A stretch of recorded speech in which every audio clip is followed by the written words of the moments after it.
Find and replace work great when I realize I have used multiple words for the same concept.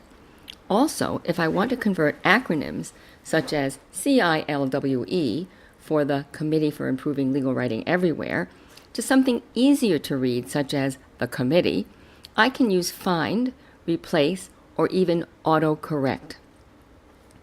Here is a motion where I refer to one side as the plaintiff, supplier, or applications, and the other side as the defendant, manufacturer, or generator interchangeably throughout.